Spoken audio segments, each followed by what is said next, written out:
Man, you people. Good morning to everybody. First of all, let's recognize the great stage that the VBS team, Denise's crew, has put up. Yes, give them a hand.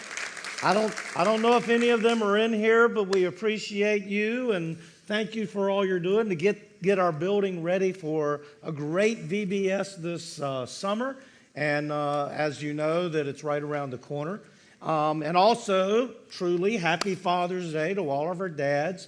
Now, as you were coming in this morning, most of you received a little Father's Day gift. However, Tim did not count on this many dads being here today. I got 50 of these gifts, and we ran out. Isn't that an awesome thing? Thank you. Wow. So what we're going to do is if you're a dad and you did not get a gift, could you just stand up real quick? And I got some little helpers that are going to run to you, and they're going to get your name and number. We're going to get you a gift. So come on out there to them. Hey, Haven, Staten. Yeah, whenever you see somebody standing up, go to them, let them fill out, put their name and phone number on the card, okay? All right. We're going to do this as quick as possible, as fast as possible. And also thank you to my young helpers this morning, Staten and Haven. Thank you. This is the last thing they wanted to do this morning is stand up in front of everybody. But we appreciate you, dads, especially for being in church today. Being spiritual leaders of your home truly does require you to lead your children through a dark world. And so these little lights, although I don't want them shining on me right now, are just reminders that we need the light of Jesus to help us navigate our families through this dark world. And we do live in a dark world that really does want to destroy our families. So, yes, over here, young man, we got two up here that still need it. Is that everybody on that side? Oh, thank you. You can bring me that pad of paper, and we're going to get these gifts for everybody. I don't want anybody to be left out. So after we get the last name here, we're going to, I tell you what, I can do this because I only got one more. All you dads, stand up all at once. Stand up. All you dads, stand up. We want to honor you, not because you're perfect, but because you are faithfully showing up day after day, even through some heartache, even through confusion, even through waiting, and we appreciate you. So let's give our dads a hand this morning. Thank you. All right, you guys can sit down. As we close our 41 Will Come series, we're ending up with one of the most well-known parables that Jesus told. Thank you, my buddy. Appreciate you, man. Yes, sir. Thank you for helping out. It's a story about a son who lost his way and a father who never gave up. And I chose this story from Scripture that really, to me, is in a way more about the dad than it is about the son. It's more about the dad's love for his son. And while we don't have the number 40 associated with the story, as we have shared, 41 will come, we understand that 40 is a representation of a season of struggle or a season of waiting or a season of learning. And certainly the father in the story went through this season. And I think we can empathize with him. The father in the story models something that every dad and really every believer needs to hear. And that is, even in the waiting, God is working. Now, some of you are in the middle of a 40-type season, a season of hardship or waiting or testing. But Scripture promises that 41 will come. and your 41st day, your breakthrough day, your restoration day may be just around the corner.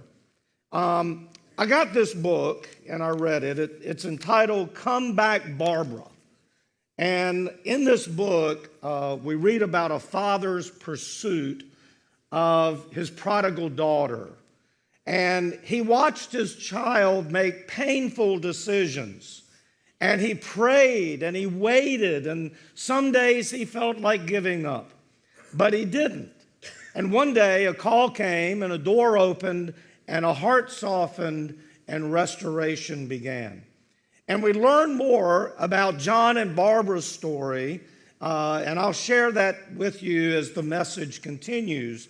But I bring that story up because as dads, we often carry the pressure of watching over our children. Those of us who understand that we are, by God's standards, the spiritual leaders of our homes, we also understand the weight of our children's souls.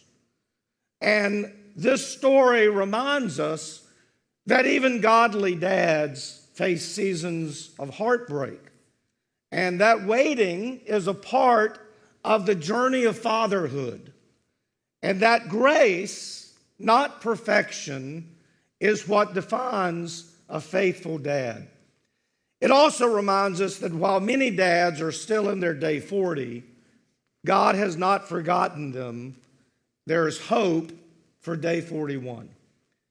Now, what we do understand is this. The problem is that waiting is painful.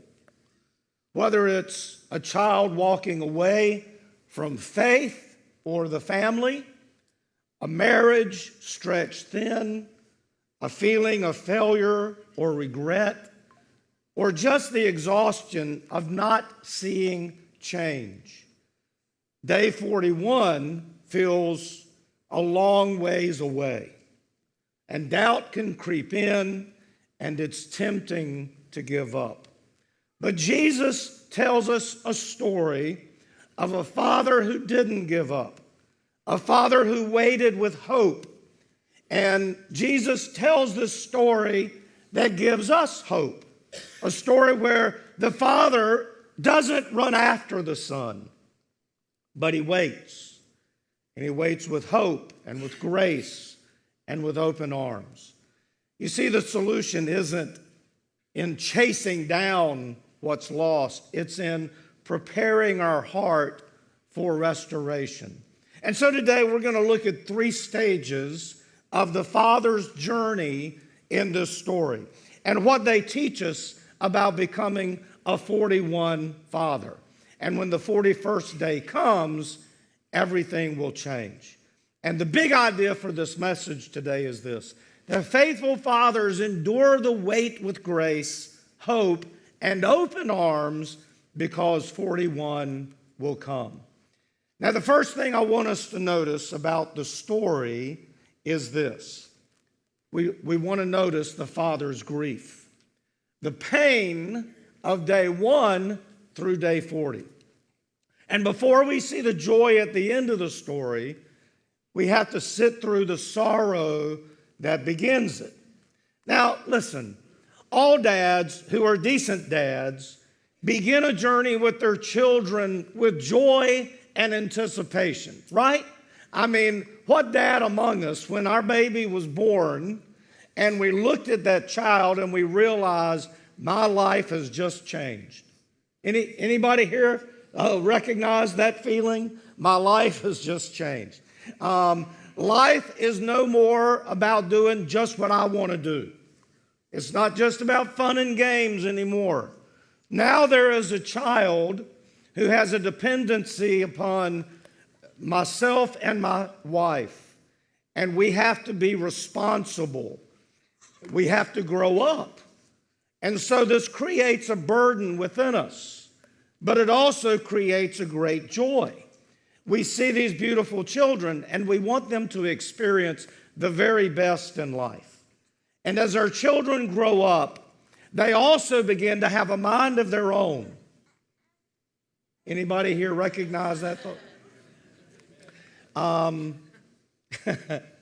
Sometimes, and many times, there is some amount of rebellion as some of our kids want to be independent from us. And in a way, aren't we trying to teach them to eventually be independent?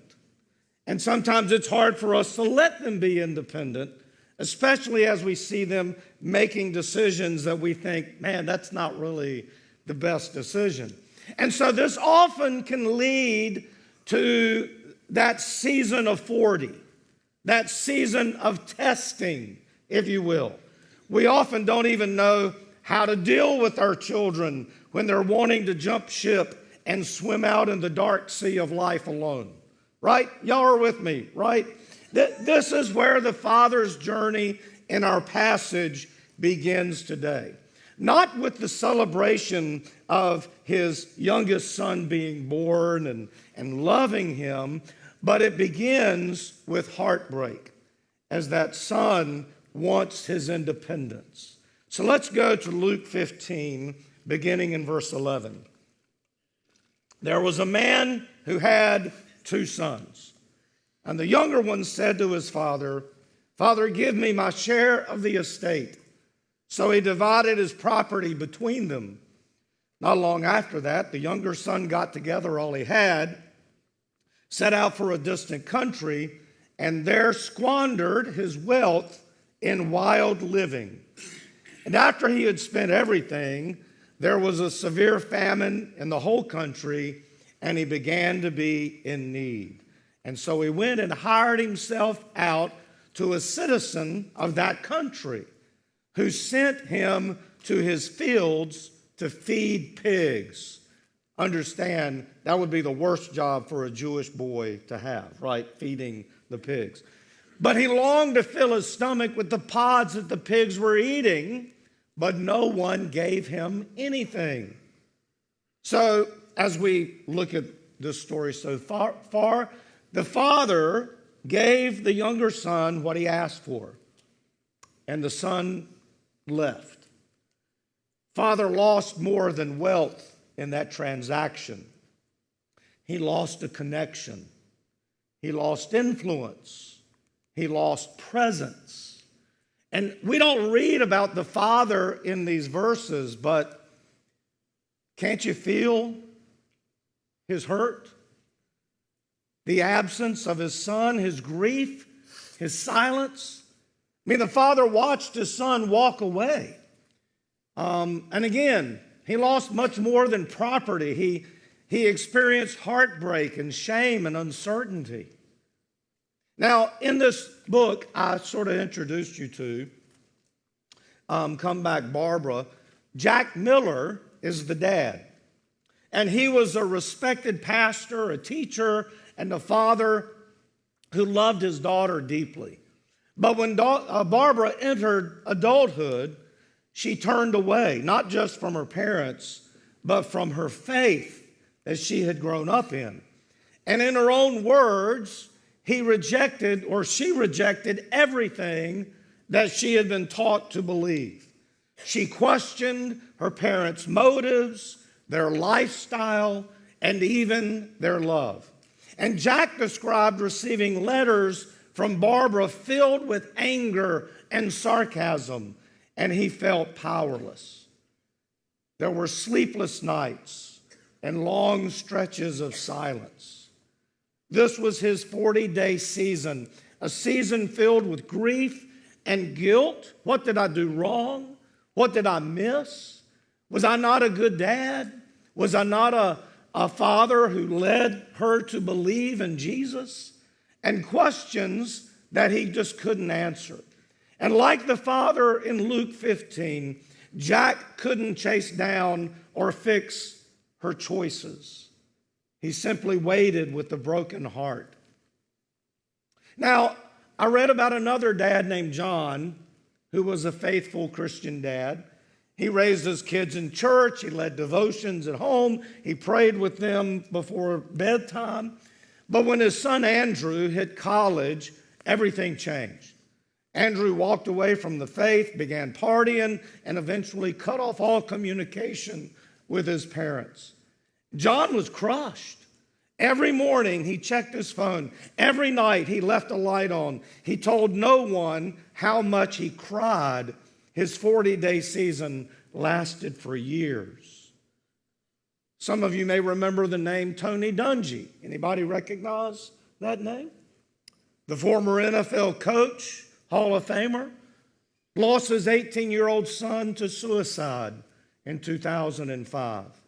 In interviews, he has spoken candidly about the grief and the helplessness that he felt as a father, even though he had done all he could do to lead his children to faith. And his vulnerability and his honesty highlight the reality that even strong, godly men experience seasons of deep sorrow.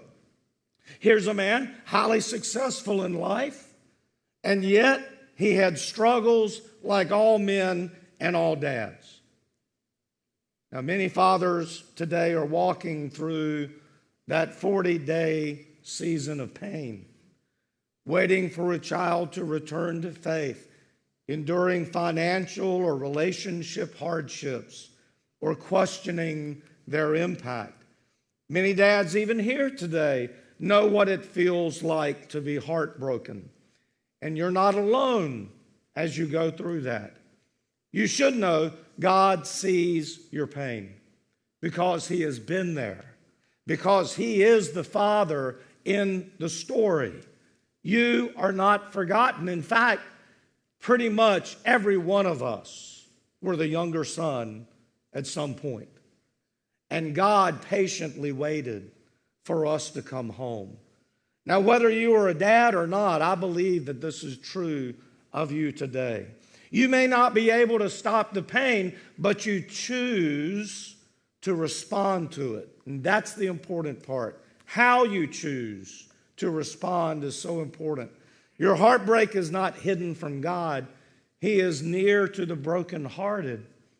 Now, sometimes the most faithful thing a father can do is just keep the door open. When your child walks away, keep walking with God. And let your grief drive you to prayer, not to despair. The father didn't chase or control the son. He waited, he grieved, he kept the door open, and an open door is an opening for grace. And that's what I want us to notice next in the story, is the father's grace. Because he remained steadfast while he was waiting. And I think even in the silence and the distance, this dad chooses to live with hope. Now the story shifts from an absence to an anticipation.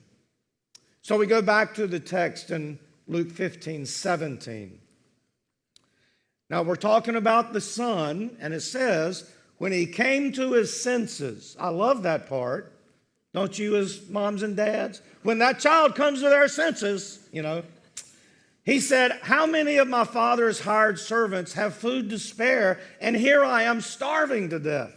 I will set out and go back to my father and say to him, Father, I have sinned against heaven and against you. I'm no longer worthy to be called your son. Make me like one of your hired servants. And so he got up and he went to his father. But while he was still a long way off, his father saw him and was filled with compassion for him. He ran to his son, threw his arms around him, and kissed him. Now, that son had hit rock bottom. And some of us have been at rock bottom, right? And we come to our senses and we realize we need to do something different here. Because what I'm doing is not working. And so we become humbled. Anybody here ever been humbled? All right. We get humbled and we decide to return. But notice the father. While he was still a long way off, the father saw him. Now, why do you think he saw him when he was still a long way off? I'm going to tell you, I think that dad never stopped watching the road.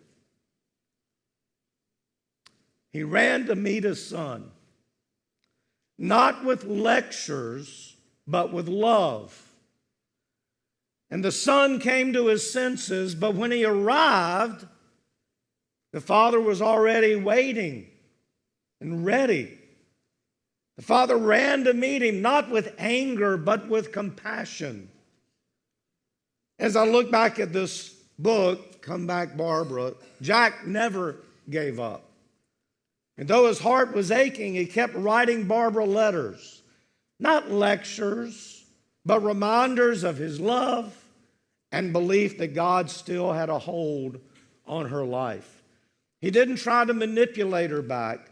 He gave her space and he gave her grace and he prayed daily for her. He even confessed ways that he had failed as a dad. Not to get her back, but to open the door for humility and healing. He wrote, "I cannot reach your heart, but Jesus can. And he will never give up on you, and neither will I." That's the heart of a 41 father. He stayed watchful, he stayed gracious, he stayed available. And then one day, the 41st day began to dawn. Now, I mentioned a Christian that I'd read about named John, who had a son named Andrew, and he could have become bitter at his son's rejection, but instead of chasing Andrew with guilt, he kept showing love in quiet ways. Birthday text, small care packages, praying every morning with his wife. And one day a coworker asked him how he could stay so calm through all of this. And John said, "I've learned to leave the porch light on and trust God with the rest." He remained gracious and hopeful and ready, never knowing when day 41 would come. I also read about another pastor named Jim Cymbala. Some of you have heard his name. He's the pastor of Brooklyn Tabernacle. And he told about his daughter, Chrissy, walking away from God during her teen years. And with that situation too, he didn't chase her down, but he pleaded with God through tears. And at one point he told the church, "If you don't pray for my daughter, I don't have anything else to say tonight." And so their entire congregation prayed, and he continued showing her grace even in the silence. And what we learn from these three examples is that godly dads will often have seasons of testing, and we can see in these men a way through. A faithful father is full of grace, even when wounded. Waiting doesn't harden his heart, it shapes his hope. And many dads are in the middle of waiting. Now, the temptation is for us to get bitter and angry or numb. But the Father's example in our text says, stay gracious, keep your heart soft, be ready for restoration. And while our focus today is on dads, again, these truths are applicable to everyone in the room. Waiting with grace is an act of spiritual courage. A soft heart in a hard season is a powerful witness. So don't let the silence of others silence your prayers. You can't force repentance on anyone, but you can prepare for reconciliation. And grace means standing on the porch even when the road is empty, like the father in the story. So stay gracious and keep your heart soft. Keep watching that road. And God can work in the hearts of those we love, even when we can't see it. Waiting is not wasted when you're faithful. And there's one last thought I want to share with you. And this is about the father's gratitude when the 41st day comes. At last, the waiting ends. The road that seems so empty is now filled with footsteps of return. The 41st day has arrived. So we go back to our text. But while he was still a long way off, the father saw him and was filled with compassion for him. He ran to his son, threw his arms around him, and kissed him. And the son said to him, Father, I have sinned against heaven and against you. I'm no longer worthy to be called your son. But the father said to his servant, Quick, bring the best robe and put it on him. Put a ring on his finger and sandals on his feet. Bring the fattened calf and kill it. Let's have a feast and celebrate. For this son of mine was dead and is alive again. He was lost and is found. And so they began to celebrate. But there's another son in the picture. Verse 25, meanwhile, the older son was in the field. When he came near the house, he heard music and dancing. And so he called one of the servants and asked him, what's going on? And your brother has come. He replied, your father has killed the fattened calf because he has him back safe and sound. The older brother became angry and refused to go in. So his father went out and pleaded with him. But he answered his father, look, all these years I've been slaving for you and never disobeyed your orders. And yet you never gave me even a young goat so I could celebrate with my friends. But when this son of yours, who has squandered your property with prostitutes, comes home, you kill the fattened calf for him. And the father said, my son, you are always with me, and everything I have is yours. But we had to celebrate and be glad because this brother of yours was dead and is alive again. He was lost and is found. So as we think about what we just read, the son was welcomed home with a hug and a robe and a ring and a feast. At least by his dad, right? The father didn't punish him. He celebrated the return of that relationship. The 41st day is a day of healing and of joy and of transformation. The father threw a feast not just for the son's return, but for the healing of their relationship. His joy was contagious and his hope was fulfilled.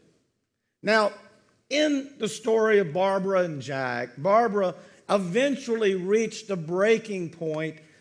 She was tired, she was restless, she was searching, and one evening she found herself crying out to the God that she once rejected.